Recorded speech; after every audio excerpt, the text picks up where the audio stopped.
Imagine the moment. Hundreds of thousands of jubilant fans lining Liverpool's city centre streets, red flares painting the evening sky, a city alive with joy as Liverpool Football Club celebrates their historic Premier League win. But within seconds, that euphoria morphs into horror. Screams replace chants, sirens pierce the night. A grey people carrier has plowed straight into the crowd, sending bodies flying, trapping people beneath its wheels. Children, parents, friends. The parade turns into chaos, and the question hangs: how did this happen in an era of supposedly sophisticated event security? Tonight, we're diving deep into the anatomy of one of the most shocking public safety failures in recent British history. Who made the crucial decisions? Were the risks foreseeable or ignored? And after decades of learning from tragedies, why do these disasters still happen? Before we get to potential cover-ups, the psychological scars, and the possible legal fallout, let's rewind. Because to really understand this incident, we need a crash course in how massive public celebrations are supposed to be kept safe, and where things might have gone catastrophically wrong in Liverpool. Liverpool, a city defined by football, culture, and collective euphoria. When the team clinched their 20th top-flight league title, city officials and emergency services faced a daunting task: facilitate a parade expected to draw hundreds of thousands of fans. The 10-mile route was mapped out, an open-top bus ready to roll, and fans, many with children, were flooding in from around the UK and beyond. Planning for an event of this scale isn't just about fun and spectacle, it's about preventing disaster at every step. In theory, the city had every reason to feel prepared. Assistant Chief Constable Jenny Sims of Merseyside Police stated on record, a robust traffic management plan was in place, including road closures. The council and police touted scores of stewards, carefully mapped diversions, and coordination among police, fire, ambulance, and trauma support services. The entire operation was billed as a display of modern crowd management. But let's get real. Anytime massive numbers of people are funneled into city streets, things can unravel in moments. Past tragedies, Hillsborough, Love Parade in Germany, the 2017 Manchester Arena bombing, linger in the background of every crowd control plan. Experts like Dr. David Moore argue, effective crowd management requires proactive planning, risk assessment, and trained personnel. The stakes are unimaginably high. One miscalculation, one overlooked risk, and lives are changed forever. So what happened this time? On May's first Monday, the city center was electrified. As sun faded, children sat on shoulders, fans spilled across closed roads, and the bus inching its way along saw a sea of red flags.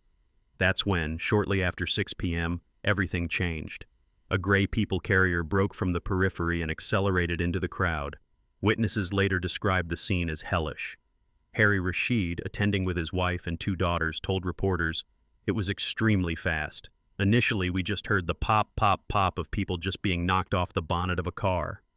The driver didn't slow down. Bystanders screamed. Rashid continued, "And you could hear the bumps as he was going over the people. I saw people lying on the ground, people unconscious. It was horrendous. So horrendous." Police and emergency services were called within seconds. Total chaos. 27 people hospitalized, including 4 children. Firefighters had to wrench 3 adults and 1 child from under the vehicle. Footage from social media showed onlookers smashing the car's windows in a desperate attempt to stop it.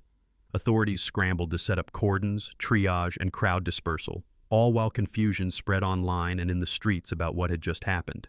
The driver, a 53-year-old white British man from Liverpool, was arrested at the scene. Police quickly ruled out terrorism, but the lack of clarity sowed panic. Social media exploded with speculation, conspiracy, and accusations. Amid all this, a central question began swirling. If there really was a robust traffic management and crowd control plan, how could a vehicle get anywhere near the core of the parade route? For many, the incident shattered confidence in both the authorities and the systems designed to protect them. A GB News eyewitness, clearly shaken, told reporters, "This road was a recipe for disaster. People need to be held accountable for this." Underneath the anger, raw fear, and frustration. As the dust settled, the damage became clear. Hospital switchboards jammed with worried relatives. Trauma teams treated injuries ranging from broken bones to psychological shock. The psychological impact of such events can be long-lasting and requires comprehensive support for victims and witnesses, according to trauma psychologist Ruth Jones. Images of children on stretchers, littered streets, and a battered gray people carrier spread worldwide, igniting fierce debate now far beyond Liverpool. Critically, Liverpool City Council now faces an internal review of the event's safety measures. The police are investigating, but trust is badly shaken. Legal experts are already predicting lawsuits from families and victims, potentially costing the city millions, not to mention its reputation as a competent, safe place to gather en masse. But let's pause on the official story. Despite claims that the system worked, eyewitness accounts suggest otherwise. Barricades may have been in place, but were they strong enough or even continuous? Could police presence have deterred a determined driver, or was the focus simply on keeping crowds moving, not proactively intercepting threats? Former Director of Public Health John Ashton puts it bluntly. Public safety should always be the top priority at large-scale events. Planning must be comprehensive. The uncomfortable truth: crowds are unpredictable, and so are the risks. Crowd safety experts warn that planning can't just tick boxes. It must be dynamic, reactive, and, above all, anticipate human error and malice. Eric Stewart of the Event Safety Alliance insists, comprehensive risk assessment and layered security are crucial for mitigating vehicle-related threats at events. Meanwhile, the legal and reputational fallout is just beginning. The city is facing pressure not only from the public but also from national authorities and the media. The Premier League, rival football clubs, and government officials have issued condolences and demands for answers. At the heart of it all, children still recovering in hospital beds and families asking why their night of celebration nearly turned to disaster. There's another layer. The technology and strategies supposedly protecting such events are themselves under the microscope. If AI-powered surveillance, advanced crowd modeling, and vehicle barriers are available, why weren't these measures enough, or even present? Professor Keith Still, a renowned crowd management expert, points out, design, information, and management (DM) requirements are key during ingress, circulation, and egress (ICE) phases. Did Liverpool's planners fully understand these principles, or were corners cut under pressure? The scale of the event wasn't unique, neither were the risks. Lessons from similar international incidents exist, and yet authorities repeatedly seem to fall short. Mark Roberts, chief executive of the Police Chiefs Council, perhaps optimistically notes, police forces are constantly adapting their strategies to address emerging threats at public events. Yet incidents like these beg the question, is adaptation fast and thorough enough? As the investigations unfold, a storm is brewing over who, if anyone, will be held accountable. Is this simply a tragic, unpredictable accident, or was it the inevitable result of flawed planning, bureaucratic complacency, or budget constraints? Are the promises of never again, so often heard after public tragedies, worth the paper they're printed on? But perhaps the most haunting question of all is this. In 2024, with all the resources, knowledge, and technology at our disposal, why does the gap between crowd safety theory and real-world practice remain so dangerously wide? In the next section, we'll dig into the aftermath, the legal battles looming, the furious calls for reform, and the cutting-edge innovations that could finally bridge that deadly gap between celebration and catastrophe. But before we get there, ask yourself, if this could happen on a night of joy in one of the world's best-prepared cities, what are the risks at the next big gathering, in Liverpool, London, or your own hometown? As the dust settled in Liverpool, an uneasy quiet replaced the chaos. The city, known for its vibrant football culture and tight-knit community, now grappled with shock, grief, and an urgent reckoning. While the immediate aftermath saw emergency services and police racing to rescue and tend to dozens of injured fans, the public's attention quickly shifted to a burning question. Could this nightmare have been prevented? And just as urgently, what comes next for Liverpool and every city hosting massive public celebrations? In the days following the incident, Liverpool's city leaders faced mounting pressure from the media, from traumatized families, from experts and ordinary citizens alike. The local government launched an internal review of all safety protocols, promising transparency and change. Behind closed doors, officials pored over CCTV footage and witness statements, scrutinizing every decision and every gap in the barricades. Assistant Chief Constable Jenny Sims faced intense public scrutiny. Her declaration that a robust traffic management plan was in place rang hollow for many, especially after viral videos vividly contradicted the supposed impenetrability of those safety barriers. Angry fans and grieving families demanded more than condolences and apologies. They wanted action, accountability, and assurance that the streets would be safe again. Outside council chambers, lawyers for the victims began building their cases, anticipating a wave of lawsuits. Legal experts argued that the families owed not only financial compensation, but also answers. Who approved the parade route? Who decided on the number and placement of barriers? Were crowd management teams properly trained, or were gaps left open that a determined or reckless driver could exploit? One lawyer told reporters, "If foreseeable risks weren't addressed, that's not an accident, it's a failure of duty." These legal and public battles are poised to reshape how cities plan future celebrations. Liverpool's City Council quickly announced sweeping proposals: stronger barriers, AI-powered surveillance that can identify fast-approaching vehicles, and mandatory staff training and rapid incident response. New suggestions surfaced in expert circles and online forums. Dr. David Moore, a renowned crowd safety expert, said, "This is a watershed moment. We need more than just fences. We need proactive planning, predictive technologies, and people on the ground who know exactly what to do when something goes wrong." The ripple effects could reach far beyond Merseyside. Other cities across the UK watched uneasily, recognizing familiar vulnerabilities in their own parade plans and festival setups. Institutional memory from past tragedies, like the 2017 Manchester Arena bombing, which also triggered mass security reforms, loomed large. There was new talk of fast-tracking Martin's Law, a proposed legal requirement for all venues and public events to have formal counter-terrorism and emergency plans, even when terrorism isn't suspected. While the Liverpool crash wasn't terror-related, the public demanded a similar level of diligence and preparation. Technology companies, too, saw both risk and opportunity. Several startups immediately pitched AI solutions that claimed to monitor real-time crowd density, detect erratic driving patterns, and even deploy audio alarms or automated barriers within seconds of a threat. A pilot project at Wembley Stadium, for instance, uses predictive analytics to spot crowd surges before they become dangerous.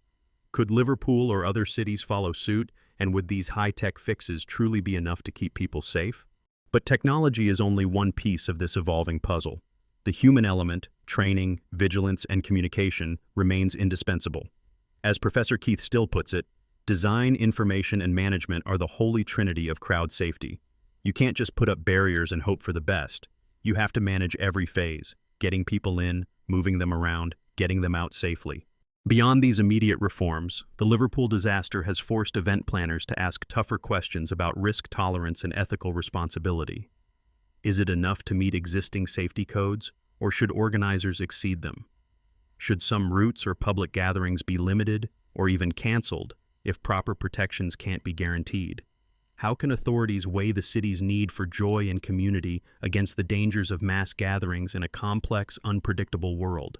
The psychological aftermath is another, often overlooked consequence. Trauma psychologist Ruth Jones warns that the impact of such events lingers long after the scene is cleared. Survivors, witnesses, and even viewers who saw footage online may struggle with anxiety or nightmares. Local hospitals and support groups saw a spike in demand for trauma counseling in the weeks following the parade, highlighting the need for cities not just to heal bodies, but also minds. For viewers at home, whether you're a football fan, a parent, or simply someone who attends concerts, festivals, or public events, this story is more than just a distant headline. It's a wake-up call about the ways big celebrations can go tragically wrong, and what you can do to keep yourself and your loved ones safer. First, always be aware of your surroundings at large events. Identify nearby exits, pay attention to where barriers are placed, and avoid clustering too close to open roads or vehicle access points. If something feels off, trust your instincts, move to a safer area, and alert security staff immediately. Second, advocate for and support better standards in your city or community. Ask how events are being secured. Are staff and volunteers receiving proper training in crowd management? Are there clear plans for emergencies, including vehicle hazards? Your voice, as a resident or attendee, can pressure authorities and organizers to prioritize real safety over showy optics. If you're part of an organization, team, or local council, take this incident as a hard lesson. Review your risk assessments. Don't rely on outdated plans or minimal compliance. Consult with experts, run drills, and consider investing in new technologies. But never forget the importance of on-the-ground judgment and communication. And perhaps most importantly, remember that resilience isn't just about physical protection. After disaster strikes, reach out to those affected. Offer emotional support, direct them to counseling resources if needed, and help rebuild the sense of trust and community that tragedies threaten to erode. So, was the Liverpool parade disaster a freak accident, or the product of larger systemic failures? The evidence points to both. On one hand, the driver's motive, still under investigation, may never fully be understood. On the other hand, the gaps in planning, the misplaced confidence in static barriers, and the failure to anticipate all possible threats undeniably contributed to the carnage. As Dr. Moore summarized, complacency is the enemy of safety. Every event, every time, needs fresh eyes and full effort. The changes sparked by this tragedy could transform not just Liverpool, but public celebrations everywhere. We may soon see smarter security, tighter protocols, and communities that demand more than token gestures of safety. Real reform is possible, but only if we remember the pain of this day and turn it into meaningful action. And here's a secret fact for those who think such disasters are rare or unique. Since 2010, at least 20 major vehicle ramming incidents have disrupted public events across Europe and North America, many of them exploiting similar gaps in crowd management. Each one has left lasting scars, and a clear warning that the price of inaction is simply too high. If you found this video helpful or eye-opening, don't forget to like and share it. Subscribe for more deep dives into events that shape our world, and the lessons we all need to stay safe. And in the comments, let us know. What would make you feel secure at a major public event? Have you witnessed gaps in safety at gatherings near you? Your insights